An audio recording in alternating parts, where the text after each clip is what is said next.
Hey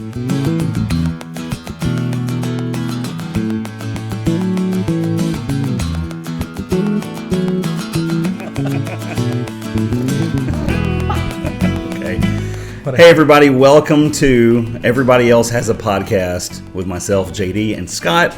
I think that's the name of this, right? Everybody Else Has a Podcast, yeah. Yeah, it's been a while since we've been on here. I think 13 months. I think it was April of last year since we recorded. Well, to be clear, we did publish like 25 podcasts during that time, and all of them got blocked. That's true. They all got removed for terms of service. Yeah. That's not true. No, but I like to say that's true about things that aren't true.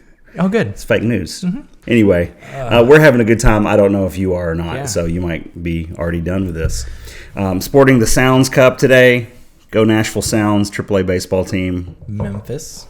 Yep. Okay. Mm-hmm. We're here to just record a podcast because we've not done it for no reason. We've got to get back in the gym and lift these podcast weights. The advertisers are getting on us. Mm-hmm. For not having opportunity to put the commercials up in front of our podcast. That's true. We've Facebook. We've not been able to monetize our previous 25 podcasts. But the good news is that we did agree to terms to sell our podcast to Elon Musk, and for $45 billion. Mm-hmm. And we're in agreement. We're not going to push back or file an injunction with the court. We're not going to do any poison pills. We're going to accept his offer, and then we're just going to have free speech on this podcast and $45 billion. It's a good deal for everybody. Yeah, it's good. It's probably. Hey, some big life updates. A lot of people that watch this probably know this already, but we both have new houses. That's true. Since the last time we recorded a podcast. One of the reasons why this microphone is not up here in front of my face on this boom is because I can't find the base for the boom. Right. Because we moved, and who knows where things are. They're in boxes somewhere. Yeah. We're going to find that along with my Nintendo Switch Lite that has been missing ever since the day of the move. I see you, thief. Mm-hmm. The movers. I don't think it was the movers. I think someone just put it in a box. Was it the college hunks? It wasn't the college. Was it the two men and two? You're just trying to push the Elon Musk rule of us being able to say whatever we want. This is not defaming. We're trying to get to the bottom of this. It was out on the shelf in my bedroom, and people were just packing stuff in boxes to empty things out. And I think it's going to be in a random box that I'm never going to open because it'll say like Ariel's My Little Ponies or something, and then 20 years from now I'll open it up and be like, there's my Nintendo. Yeah, and 20 years from now you'll be able to sell those little My Little Ponies on eBay. Oh, they're already 20 years old. It's sweet. So, and then you'll be able to sell your Nintendo Switch also. Yeah. Did I tell you about how my dad sold my Star Wars toys? No, but we all have this story. I was coming home from college, and I was driving up the driveway where he lived. And seriously, there was some stranger guy coming out of the garage carrying my Millennium Falcon and a bunch of other toys. Oh my! And I was like, "What's happening, Dad?" And he's like, "Well, I sold some of these old toys." And I was like, "They're my toys." And he goes, "Well, you left them here." And I was like, and I didn't understand. I was so angry for a while, but now having boxes and boxes of My Little Ponies and things, I'm like, you understand a little bit. Yeah, I might sell them, girls. Get your own place. Put it in your place. At least your parents waited till you were in college. Yeah. And not when you were like, 7. Well, that's true. Anyway. So I feel there's some pain there. There's no bitterness on my part, Mom and Dad. We'll Actually, my dad had nothing to do with it. It's just my mom. Mom. I love you. It's my dad and your mom selling our stuff. All right, let's talk about stuff today. I have no agenda, but you had some things you wanted to address. I sent you some stuff. Yeah. So I sent you the hot topic because there's been so many leaders, especially church leaders recently, that have fallen. And I thought, why not discuss ways to avoid that? And because it applies to all the kinds of jobs. It doesn't have to be a pastor. It can just be anybody that's at work. It could be someone who in their marriage needs to be more careful about what they're doing. And so I just thought a lot of big name people are coming like real close to doing some bad stuff. You never know for sure because they're always like, I'm going to step away to spend time with my family. Like they're a coach that's retiring and about to go to another team. Like they give these euphemisms, but something came up, and it wasn't worth fighting because maybe something was going to come out or whatever. But But I just think that there's common sense things we could do to protect ourselves from being in that situation. Absolutely. And whether you are a high profile person in ministry or in government or in entertainment or fill in the blank, whatever it is, if you're just a regular person that goes to your 9 to 5 and you come home, every single one of us is susceptible to have these kinds of failures in our lives or be subject to these kinds of attacks. Because I'll say this, some of these allegations that are out there against some of these people, I scratch my head and I go, where's the evidence? Is this for sure proof, or is this just an allegation at this point? And if there's no hard evidence, then the question remains of, well, what did they do in their life to, at least in their lifestyle, for it to have room for allegation?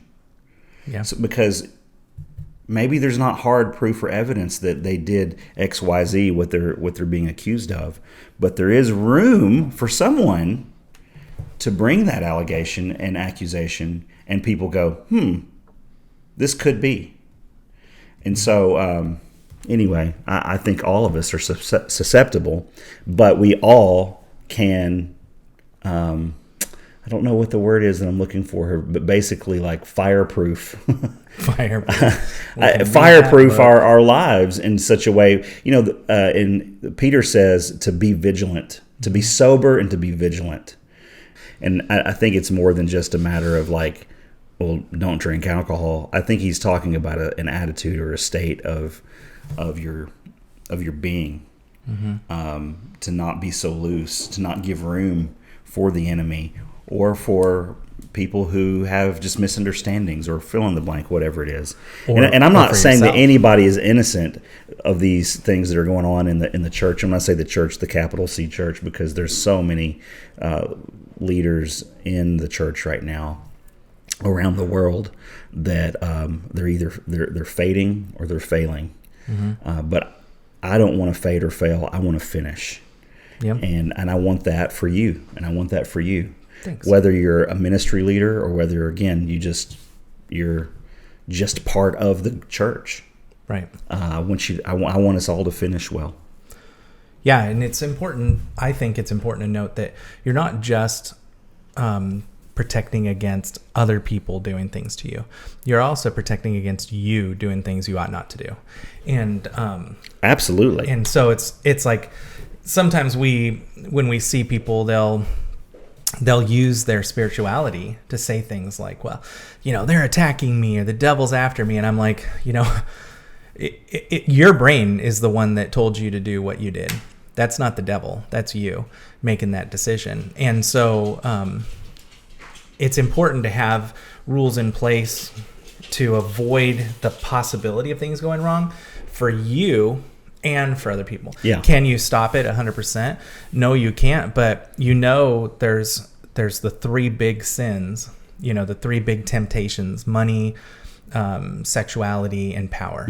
And those three will they impact people with authority, because those people have the ability to get those things. Everyday Joe Schmo like me or you, it's possible, but it's not as easy. And so the more authority you have, the more likely you need to be on guard from authority, abuses of authority. And the more influence and power or money that you have, the more you need to be on guard for those things. For me, I've told you this before, I really think that a lot of these big name people, and this would go for athletes, actors, politicians, church people, whatever, they need people around them to tell them no.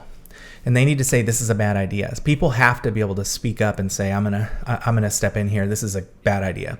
They may not be listened to, and that's a bad thing too. But you need to have those people, because you tend to surround yourself with people who want to make you happy. And then, by telling you yes all the time, those are the kinds of people that you will gather, sycophants and things like that. But it doesn't help anybody for you to surround yourself with people just agree with you. You can have people that agree with you on the big things, the vision of your church or the vision of your organization. They can agree with you on the big ways that you're going to do that, but they should not agree with you on everything. There should be some friction. That's that iron sharpening iron thing. Yeah.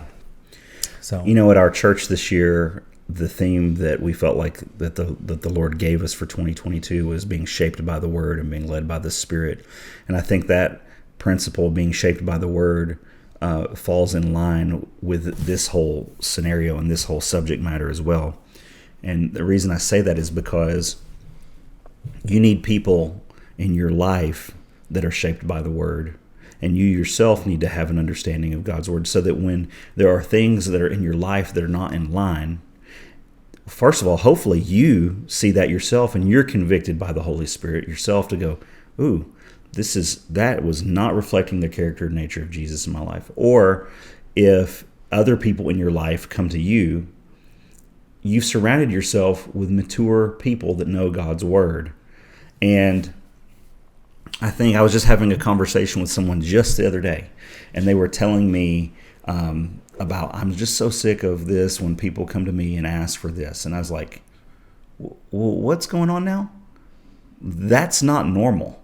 Like, that's not mature Christian behavior. And this is from people who are supposed to be Christians. And what they were doing was not wicked or evil inherently of itself, but what it was immature behavior. And I wanted to tell this person, this is a young adult, I said, hey, I just want to let you know that kind of behavior from your peers right now, that's not mature Christian behavior. You need some mature people to come alongside of you, or even just normal people, for that matter. You need some people who are not acting immaturely. That doesn't necessarily mean that everybody around you has to be gray-haired.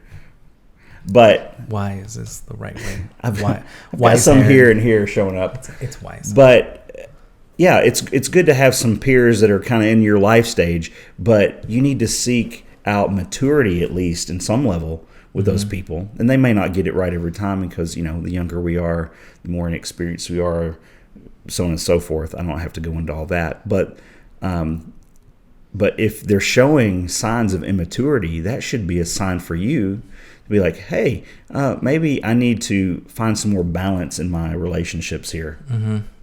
Yeah, if you get into, I used to use this at work as an example. If you get into a cab and you say, I want to go to the airport, and the cabbie's like, let's see, I might try traveling up this road and then maybe that road. I'm not sure when we'll get there, but maybe we can just, and they're showing that they don't really know what they're doing.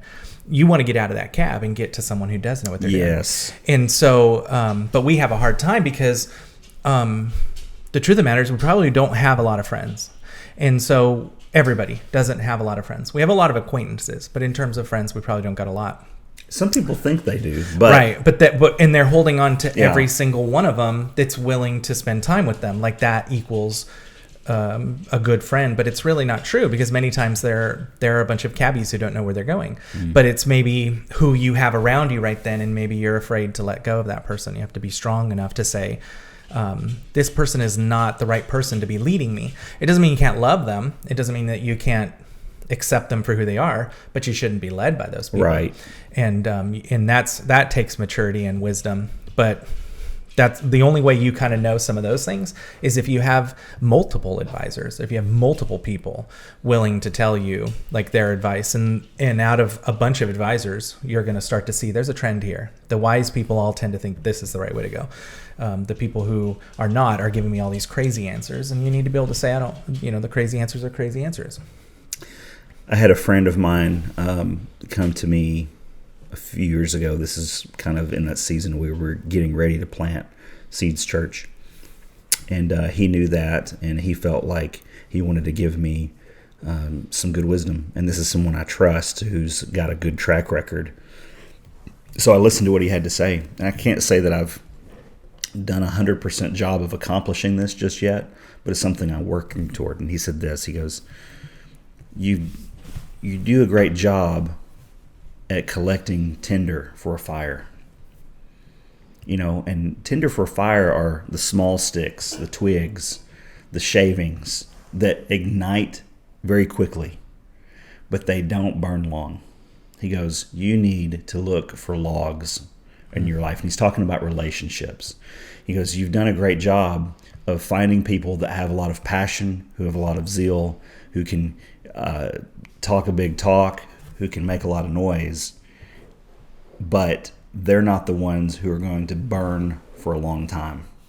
Yep. And he goes, you need to look for people who are not just tinder, they're not just twigs, but they're logs. And he goes, that other stuff is good too. Those people need to be brought in as well. But you need logs that will burn for a long time in your relationships.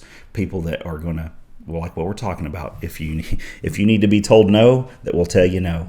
If that will give you the courage when you need courage, that will give you the faith when you need faith, that will give you strength when you need strength, that they can be pillars in your life, and that they can do that. They've got a track record of doing that for a long time, not just in little spurts here and there. And a lot of times, those people are not the most exciting people in life. They're not always the most charismatic people. They're not the ones who always draw the most attention to themselves. But if you look at the track record of their life, you see maturity. And I like the way that Eugene Peterson said it, a long obedience in the same direction. That's good. And then another thing that some of these leaders have really struggled with is that, in my opinion, is that they try to keep the failure private. And that goes to what you're talking about a little bit. Maybe they don't feel like they have a good enough, wise enough friend that they feel like they can go to them and they're still going to love them. So like, if you, JD, if you were to do something that was to be sinful in some way, I don't think you will, but because I will yell at you before you get there. But should that happen, I would still love you, maybe even more if you're counting that as a verb, through whatever failure you went through. But I would also not allow it to stay silent, because especially when you're in a leadership position, you have to be able to say, I'm above reproach. I'm not hiding something so that I can continue to be here. Many times leaders think that the thing that they're involved with requires them to stay involved with it. And so if something goes wrong, they'll hide it. And so they'll try to keep it to themselves, think I can deal with this myself. I don't have to go and tell everybody. But in reality, you do, because the longer you hide it, the worse it's going to get. And I don't mean that because people are going to find you out. Yes, that's true. And then they're going to wonder why you took so long. But also, you tend to hide these kinds of things, these sins, and because you're hiding them, you're not doing anything to stop yourself from continuing to do them. And so they just pile up, and now you've got even more things that you're falling into. And so it's important to be able to trust some people, to talk to them, to be able to work through them, and at the first signs of them, like as soon as and I'm not saying you have like JD, this is an intervention. No, I'm just kidding. It's not like that. But first signs of something going wrong, you need to be able to go to someone. Everyone needs to be able to go to someone that you trust and say, I'm going down the wrong path, help me out. It doesn't mean that all of a sudden we put it on blast and tell Facebook. Right, yeah. But it does mean that you're now no longer trying to carry this on your own, which, by the way, if you were able to carry it on your own, you would have never got there. But you're not capable. It's right? true. And so you need other people to stand alongside you.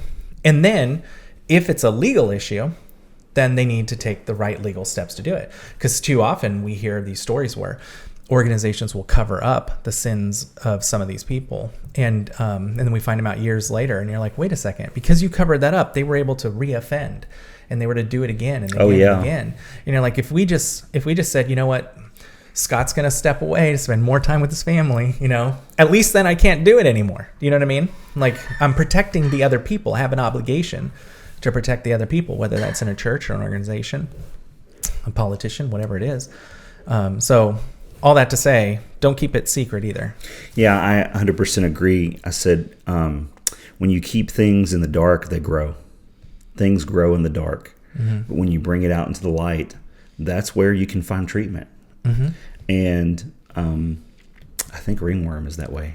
I don't know. I think you should probably just cut what I said and just put your sentence, because that was a lot better than the way I was trying to use examples. No, I think it's good, though, to say it different ways. I will get you. No, I'm just kidding. But bringing into the light does not mean that you have to air your dirty laundry in front of everyone either. Should not. Not at first, because if you deal with it and nip it in the bud and you bring it to the light and you bring it to the right people, the right amount of people, it doesn't have to go global. It doesn't have to be some big shameful thing that brings shame on you or your family or your organization. Why? Because it never grew to be that big in the first place. Because in the small beginning stages, when it was just a I don't know, just a puppy, you dealt with it and you trained that thing. Right. But we all know it's very difficult to teach an old dog new tricks. Not saying impossible, but it's difficult. And so when we're dealing with these areas of our life, whether it be sin or whether it just be some kind of weakness, it's far better for us to just, hey, let's deal with this right now before this grows into be something big. Let's bring it in front of the right people. And that might just start with your spouse, or that might just start with, I need to go see a counselor. That might need to be like, I just need to call my pastor.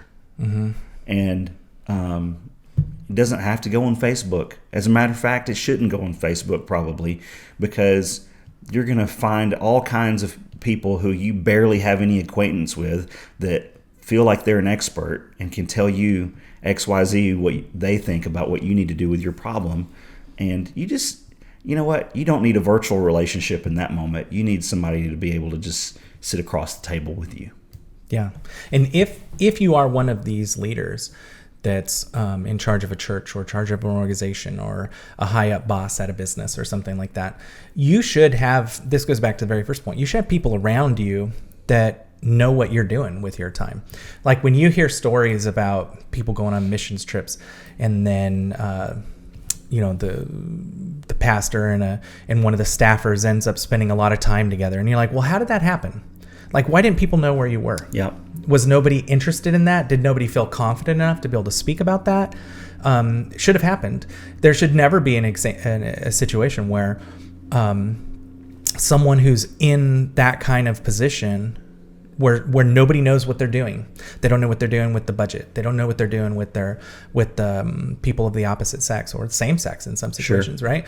It does. What are you using your authority for? How are you abusing people? It should never be a surprise. Like we have this saying, like if someone gets let go from a business, it shouldn't be a surprise to them. Like you're the one that was absent 75 days in the last 3 months. You know what I mean? Like that's not a big surprise that you then got let go, right? Or that you never come to work on time or whatever it is that you do.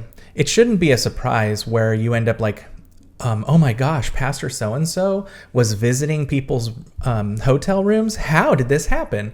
Good question. How did that happen? Yeah. Like, why isn't there someone that's paying enough attention about that? Why don't they have any kind of accountability? And they need to be able to have accountability. And because, especially for the church, this goes for everything, but especially for the church, you're not just representing you. Your reputation can go to crap and it doesn't matter, but you're representing the church. You're representing God. And when you bring the reputation of God into question, that's a big enough deal that everyone involved in that church or that organization should say, I am also responsible for this church or this organization. This is the Seeds Church is our church kind of thing, right? Like it is. Everyone is responsible. So if you see something happening wrong, you should address it. Yeah. You should raise it up. And it should never be allowed to happen after that. Even if it goes like, well, what you saw wasn't actually a sin or a problem. But we're gonna keep our eye on it. Okay. Good. Sure. At least now we know and we've raised it up. It should never be like, something's not right here. This is me thinking, something's not right here. Pastor keeps on going into so-and-so's hotel room, but they're probably just having meetings at 11 o'clock at night. They're probably just planning the next day. I'm just going to talk myself out of saying something. No. Tell someone. Yeah. Go ask right now. Like, hey, is Pastor supposed to be there? There should be an elder or someone else involved. I can't tell you how many times I've heard that story where people noticed just some things that were off about their friends or relationships or other leaders in their life, and either they reasoned out of it, like you just explained, or they just didn't feel like they could say anything. Maybe they didn't have a voice, or maybe they were too timid. They were afraid what kind of backlash they might get. And that's not to say, I mean, if this describes you and you are in this position, this is not giving you liberty to run around and go talk to other people about it. The first person you talk to about it is the person that's involved. and you go and address it with them, and then you go from there. And we can, for another episode, talk about how to walk through these issues in church discipline. But the point is that don't just sit on it. Go talk. Care enough about that person. Care enough about that person's family. Care enough about that for the church even, that you would go and say something to them about it, and maybe you'll find out, oh my gosh, I was completely off base here, and there's a perfect explanation for this, but we can now bring some correction here so that it doesn't appear this way anymore. Or maybe you have some truth, and then because you bring the truth to this person, you say, hey, here's what I see, and there's repentance. Mm-hmm. And then that thing gets nipped in the bud, and it doesn't destroy that person's life or that family. But too many times I've heard people say, man, I saw something a little bit off of that. I didn't feel right about that in my heart, but I didn't say anything. And I just wished, man, how many scandals could we have been preventing if we had just had enough boldness to just say, hey, this looks a little off. This looks a little weird here. I mean, it happened in my own life. When I was in high school, I was dating my high school sweetheart. I moved to college in Texas. After moving there, I got engaged back here in Tennessee to her, and that didn't play out very long or very well. We ended up getting, ending our engagement, and praise God, I'm with my wife, who I've been with for almost 23 years now. But I wish that I had been able to not even go that far with that other girl with the engagement. Well, after it was all said and done and the breakup was over, my grandmother pulled me aside one day and said to me, I always knew that other girl wasn't the right one for you. And I said, well, why didn't you say something to me? And maybe I wouldn't have listened to her in that moment, being 19 years old and young and immature. But in hindsight, would have said to her, I wish you would have said something, because I do respect you, because you do have a good track record, because I do know that you love and care for me. I would give me the benefit of the doubt that I would have listened to you. And so next time, if you see something like that in my life, say something before it goes to the point of engagement. Next time you're getting engaged. As I listen to this, I'm hearing in my mind a couple things that I'd like to just modify a little bit, just to make sure we're clear. If you see something and you don't say something, you're not responsible for the sin of the other people. So we're not trying to put it on you. No, right, yeah. There's no blame there. But what we are saying is that since we're all in this together, you could help. It doesn't mean that you're at fault. There's this I don't want to be in this situation where we're victim blaming or whatever. We're not. If the person's doing something wrong, they're doing something wrong. They're responsible for what they're doing wrong. But if we see it, we should do something about it. And then the second thing I wanted to clarify was sometimes people don't feel comfortable to go to the person that they think are sinning. And that's totally okay too. And in which case, there's almost undoubtedly some kind of chain of command that you can go to, whether that's human resources at a regular job. Some churches, I think, might have human resource, some kind of version of that. Or have a meeting with a couple of people, invite the person who's doing something wrong and someone else who's in authority. And so that you feel like it's a safe place to tell the story of what you said. Because sometimes the people doing something wrong are not approachable. Yeah, here's another story. I was just talking with someone just the other day about a story that had happened, that their father was in the ministry, and they had noticed, some very unhealthy patterns and things going on in their life with an inappropriate relationship that he was having with another staff member.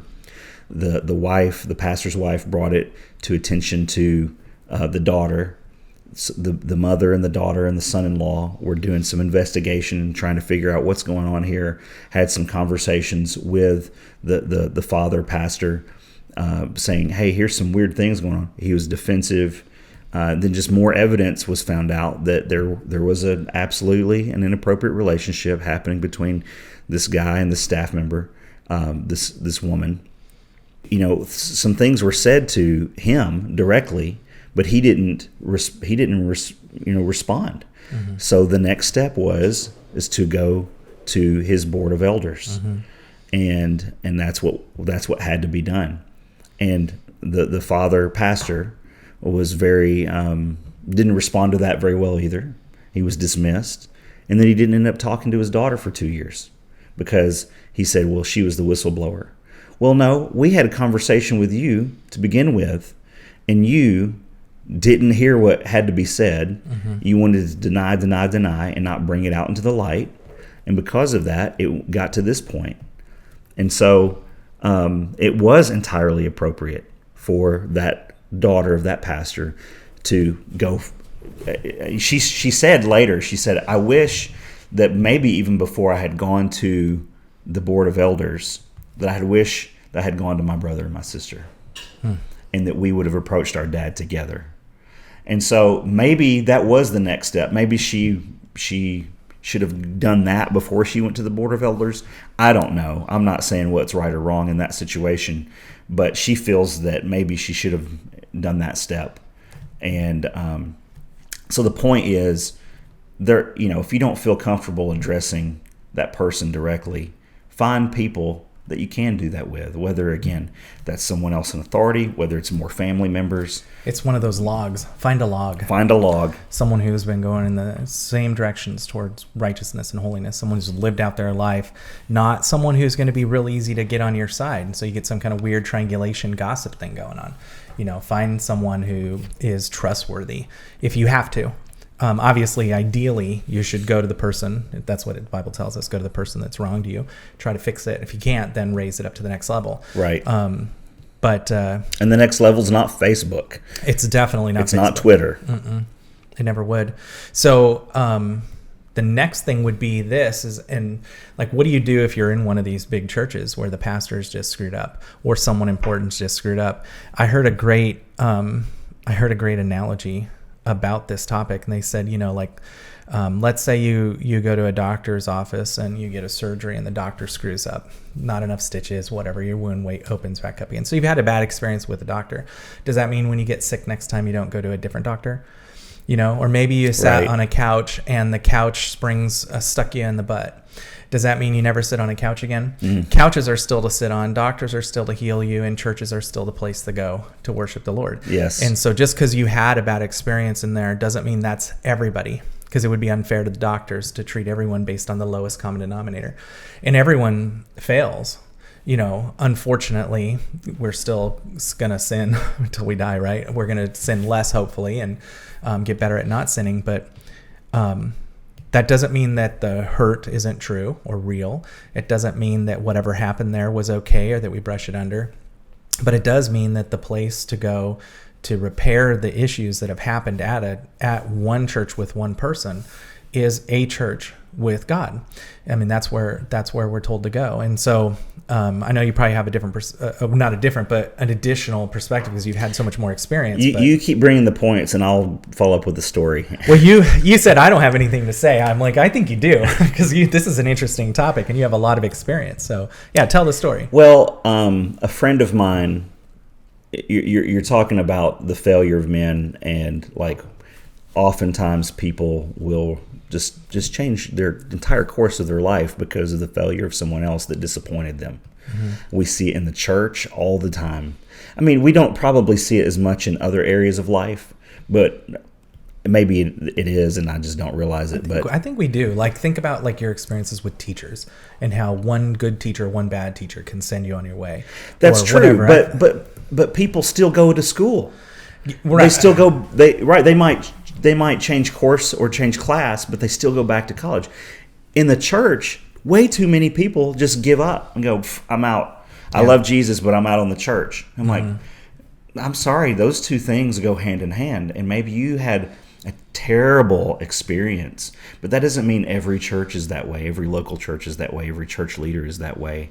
Just your analogy with the doctor, or the couch. That's a very good analogy. But I have a very good friend of mine who was on staff at a mega church, and in 2006, that the leader of that church, had a huge moral failure, made nationwide news, and I remember in the aftermath of that, a lot of people left that church.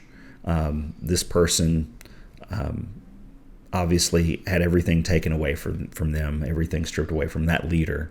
But it also diminished the influence of that church and that community. And I remember talking to my friend, and he was working with young adults at the time. And I was listening to a podcast that it was I think the first meeting that he had had with these young adults after the big fall of this leader. And he said, you know what? A lot of us are disappointed right now, but I want to encourage you to not leave the church, because in the church we do follow a man, but the man that we follow is not this leader that just fell. The man that we follow is Jesus Christ. That's who we are following. Mm-hmm. And he's never going to fail us. There's going to be bad things that we're going to have to endure in life, but that's not because we've been abandoned or we've seen Jesus slip up in some way, shape, or form. So we're going to see failures from leaders. We're going to see failures from just people that we're doing life with every single day. But we're not following them. We're following Jesus. And so don't change your entire theology and philosophy just because a leader failed. Maybe you do need to change your theology and philosophy if it's not biblical. If your hope is actually built on that leader or built on that peer or built on XYZ, whoever, your hope is built on Jesus. And so no matter what failures leaders or other people around you might demonstrate, don't let that rock your faith. Obviously that's going to be very difficult, especially in our churches today where you have a face of the church. A pastor has become this is the pastor that JD's the pastor of Seeds Church. And it's it's always been that way. I mean, the apostles were like that too. This is, you go to James and you go to John and Peter and so on. But I agree, it's hard, but you have to keep the perspective, I think. That was a bad experience, but that doesn't mean that every experience is a bad experience. If I had stopped going to Predators games because they lost, then I would have never got into how fun hockey is, and the more fulfilling. And obviously that's a very weak analogy considering Jesus and the church and everything else. No, but people do it. But we have to try to overcome the bad experiences for the good. And for me, it's empathizing. I know I'm capable of all the sins that all these people did, except for the one where the guy in New York was walking around with his pants almost all the way down to his butt and he had no shirt on. I'm not going to do that sin. I'm not as skinny as him. So I'm not going to do that. So I'm not susceptible. What are you talking about? I'm talking about that guy in New York, the Bieber's pastor. Oh, he was known to sag. Dude, he took glamour shots of himself walking on the beach with all his tats and his he missed a leg day, but his arms were okay, kind of thing. And his pants were wait. Anyways, I'm I'm not gonna do that. I'm not susceptible to that sin, but I am susceptible to all the other sins, especially if you think about it from Jesus' perspective.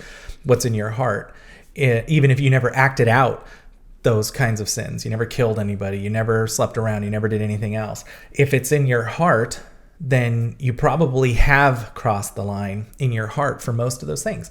That isn't to celebrate it, but it's to say that, hey, this sickness that we have of original sin, this sin nature that we have, and even non-Christians you should admit most people are not good. Most people are not good. We're just not. We're selfish by nature or naughty by nature, depending on how old you are. And but if you can remember that you are capable of sinning as well, and how much God has forgiven you, then you can also realize, well, that's not the way it should be. It's bad. They need whatever punishment they need to get. So this is not to minimize discipline, whatever it is, but not to minimize their sin in any such way, but to say, hey, that bad experience was brought on by sin. And the reason we go to church is to overcome sin in our own lives. It's the way that we work together to try to overcome sin. Iron sharpening iron, We start to become more sanctified when we're spending time worshiping the Lord and spending time with our brothers and sisters in Christ. And so you can't give up on the solution because the problem reared its ugly head again. There, that's the quote. That's the one I was trying to find. That's good. Yeah, let's make that into a t-shirt. Okay.